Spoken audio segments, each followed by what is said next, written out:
Corona के कहर के बीच मुंबई के पश्चिमी तट पर निसर्ग तूफान के टकराने की चेतावनी एक बार पूरे देश में हलचल मचा चुकी है। ऐसा माना जा रहा है कि मुंबई के पश्चिमी तट पर निसर्ग तूफान टकराएगा और उसकी जो चेतावनी जारी की गई है उसे देखते हुए 3 से 4 जून का एक समय निर्धारित किया गया है कि इतने समय में तूफान मुंबई के तटीय इलाकों में टकरा सकता है। इस वजह से एनडीआरएफ की टीम वहां तैनात की जा रही है। सेंट्रल गवर्नमेंट के साथ साथ महाराष्ट्र गवर्नमेंट बहुत सतर्कता बरत रही है।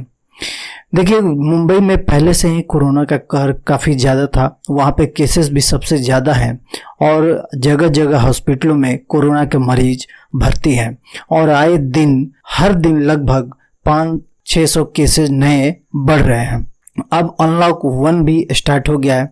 ऐसे में संक्रमितों की संख्या भी लगातार देश में बढ़ रही है। कोरोना के कहर की वजह से हर जगह हॉस्पिटल में मरीज हैं, स्कूल बंद है।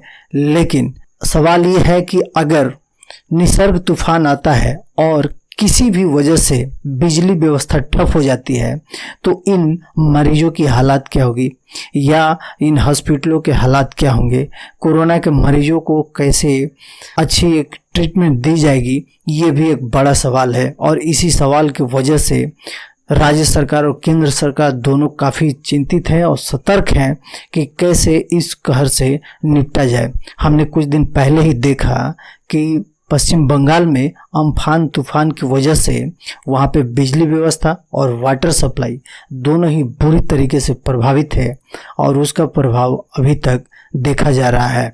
वहाँ आज भी लोग पानी और बिजली की समस्या से जूझ रहे हैं। लेकिन पश्चिम बंगाल और मुंबई की तुलना की जाए तो मुंबई में ये हालात काफ़ी भयावह रूप ले सकते हैं। राहत कार्य में भी मुश्किल आ सकती है, मरीजों की संख्या में भी एक बढ़ोतरी हो सकती है, क्योंकि जो राहत कार्य वहां तक पहुंचने चाहिए, जो टेस्ट शिविर हैं, जो टेस्ट किए जा रहे हैं, जो कोरोना वॉरियर्स हैं, उनको भी आने जाने में दिक्कत हो सकती है। निसर्ग तूफान को देखते हुए समुद्र के किनारे जो भी लोग बसे हैं उनको वहां से हटाया जा रहा है। जो भी गांव इस एरिया में आते हैं उनको हटाया जा रहा है। वैसे एक सवाल ये भी है कि कोस्टल एरिया में समय रहते ही सरकार इन लोगों को कहीं दूसरे जगह शिफ्ट क्यों नहीं करती, क्योंकि कोस्टल एरिया में ज़्यादातर मछुआरे रहते हैं और उस एरिया में जो घर होते हैं वो कच्चे होते हैं। इस एरिया में लगातार खतरा भी बना रहता है क्योंकि तूफान समुद्री इलाके में आते रहते हैं। तो सवाल गवर्नमेंट पे भी है कि आप हमेशा आपदा के समय ही इस पर ध्यान केंद्रित क्यों करते हैं। जब आपदा खत्म हो जाती है तो आप कोस्टल एरियाज को शिफ्ट कर सकते हैं किसी और एरियाज में। इस समय सवाल उठाने का नहीं है, एकजुट होकर इस मुसीबत से लड़ने का है।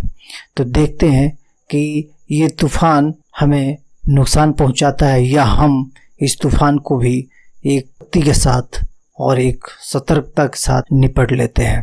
मिलते हैं एक अगले फ्रेश वीडियो में, तब तक के लिए धन्यवाद।